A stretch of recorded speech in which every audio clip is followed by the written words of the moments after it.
और हमारे साथ हमारे दोनों संवाददाता डायमंड हार्बर से मनीष भट्टाचार्य और मोगरा हाट्स पश्चिम से ओंकार जुड़ गए हैं।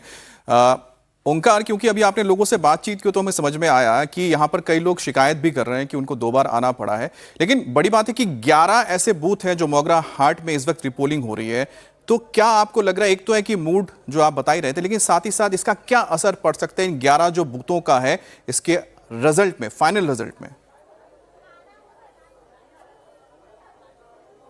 देखिए, टोटल 11 बूथों पर ऐसे कंप्लेन आया था जहां पर ईवीएम के साथ टेम्परिंग हो सकता है। इसके अलावा सीसीटीवी काम नहीं कर रहा था। ऐसे अलग अलग इश्यूज जो है, जो कंप्लेन है वो कंप्लेन आया था, जिस वजह से इस बार रीपोलिंग भी किया जा रहा है इस वक्त। और हम लोग जो जिस जगह पे इस वक्त है, ये यहाँ पर 3 टोटल बूथ है, 230, 231, 232।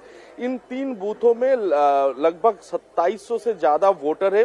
और सुबह से जैसे कि देखा जा रहा है अमित, यहाँ पर लंबी लंबी कतारें देखने को मिल रहा है। महिला पुरुष अलग अलग जगहों पर यहाँ पर 3 बूथों पे सभी अपने मतदान करने के लिए यहाँ पर पहुंचे हुए हैं। उन महिला है यहाँ पर बात करेंगे। दीदी, क्या नाम है? निधा रानी। दीदी, आज फिर से लाइन पे लगना पड़ा, क्या कहना चाहेंगे? ভালো হিন্দিতে বলতে পারি না। বাংলায় বলুন। কি আজকে আবার লাইনে লাগতে হলো, কি বলবেন? কি বলবো, মানে ভোটের অসুবিধা হয়েছিল বলে ওই জন্য। কি অসুবিধা? আপনারা তো ভোট দিয়েছিলেন, কোনো অসুবিধা দেখেছিলেন? না, আমরা দেখিনি। আমরা দেখিনি, আমরা শুনেতে এসেছি আমরা। আবার ভোট দিতে? হ্যাঁ। তো ওটা বলুন যে কি হতে যাচ্ছে এবার বাংলায়, এটা পরিবর্তন না প্রত্যাবর্তন, কি মনে হচ্ছে? পরিবর্তন তো হলে তো ভালো হয়। পরিবর্তন হলে ভালো হয়। হ্যাঁ। আচ্ছা, কি মানে আপনি এক্সিট পোল দেখেছেন? না। দিদি, কি নাম? দীপালি মিস্ত্রি। কি বলবেন, আবার ভোটের লাইনে লাগতে হচ্ছে? ঠিক কারণটা আমি জানতাম না, শুনলাম আবার আমাদের ভোট দিতে হবে, আগের ভোট ক্যান্সেল হয়েছে তাই ভোট দিতে এসেছি। আচ্ছা, কি মনে হচ্ছে এবারে কি হতে যাচ্ছে? ঠিক আমি বলতে পারবো না। পরিবর্তন না প্রত্যাবর্তন?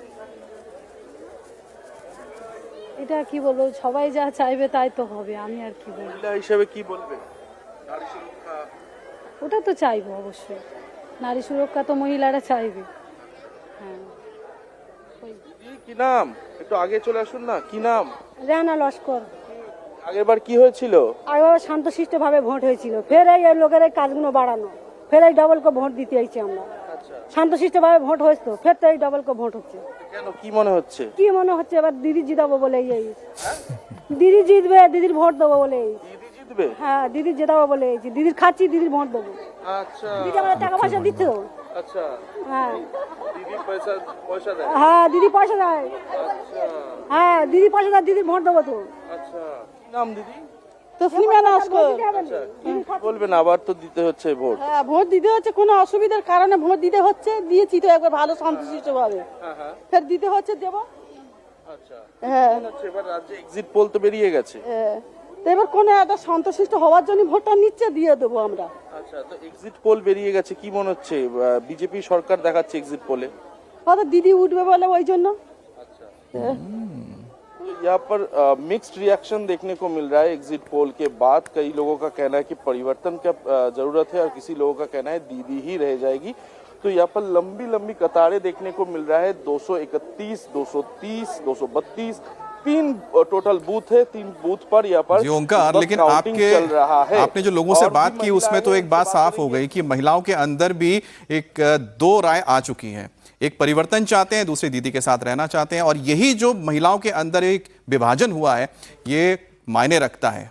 और ये इसलिए भी मायने रखता है क्योंकि एग्जिट पोल हो चुका है, नतीजे एग्जिट पोल के सबके सामने आ चुके हैं, और जो लोग दीदी के सपोर्टर हैं अमित, वो ये सोच के जा रहे हैं कि दीदी हमारी एग्जिट पोल में पीछे रह गई है, चलते हैं एक बार फिर से वोट करते हैं। रीपोलिंग में जिस तरह वोटर्स की भीड़ उमड़ी है, उससे ये लग रहा है कि एक बार फिर से यहाँ पर जो वोटिंग का रिकॉर्ड है वो टूटने वाला है, क्योंकि फर्स्ट फेज और सेकंड फेज में हमने देखा बम्पर वोटिंग हुई, और दोनों के आंकड़े मिलाए जब फर्स्ट और सेकंड फेज के, तो 93% यहाँ पर मतदान हुआ, 93% से भी ज्यादा वोटिंग, जो कि 2021 के मुकाबले काफी ज्यादा।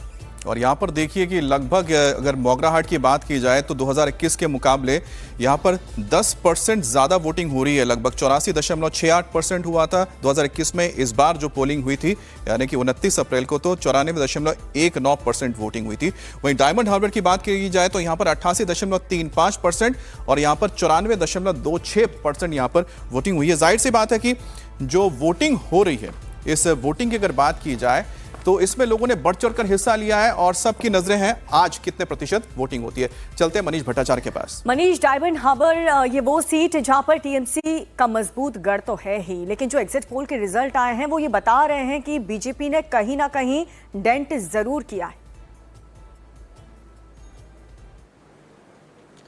हाँ बिल्कुल, देखिए एग्जिट पोल के नतीजों पे लोग खुल के बोलने को तैयार नहीं हैं, लेकिन अभी मैं जिस सीट पर हूँ ये रॉय नगर की, इससे पहले मैं बागदा की तरफ मौजूद था, वहाँ लंबी कतारें भी लगी हुई थी, वो मुस्लिम बाहुल इलाका है। वहाँ पर एक मुश्त ही आवाज़ आई है, वो यही कह रही है कि यहाँ पे तो चाहे रीपोलिंग एक बार करा लें या 2 बार करा लें, हमारा जो डिसीजन है वो चेंज होने वाला नहीं है। एक मुश्त दीदी का नाम लेकर वो वोट कर रहे थे। दूसरी बात ये कि रीपोलिंग से नाराज़गी जरूर उनमें हुई है।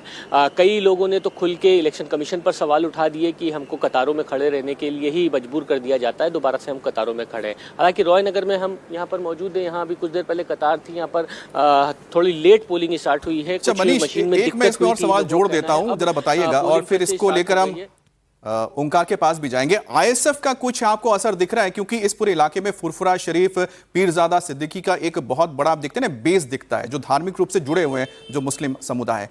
क्या इसमें कोई आपको विभाजन नजर आया? महिलाओं में तो देखने को मिल गया एक विभाजन है।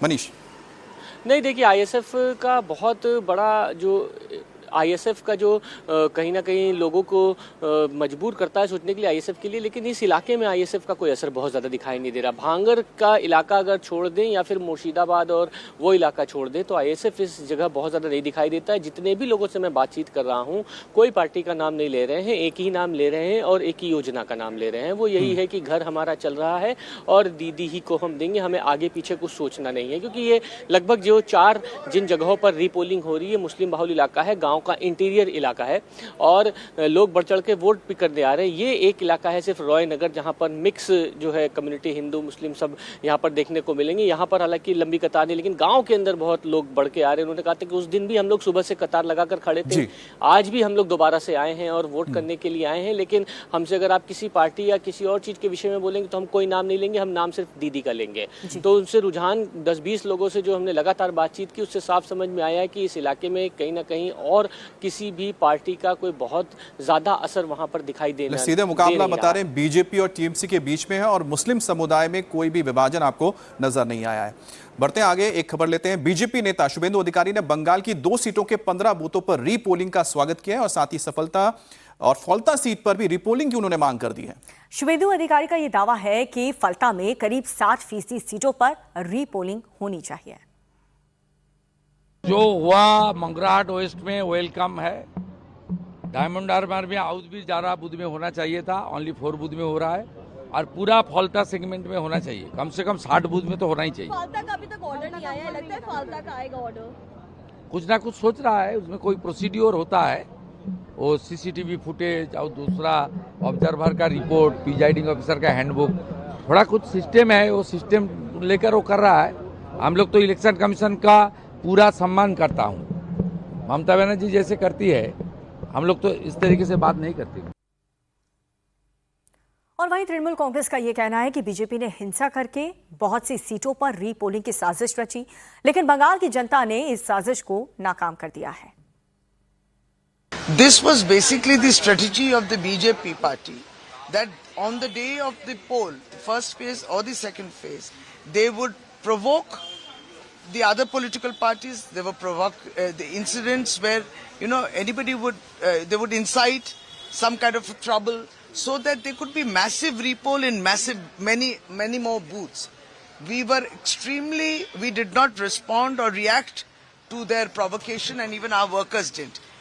They are not prepared, they are not winning, and for which they tried this devious, strategy that let's have a repoll in many places. And then again, Bengal ko badnaam karo.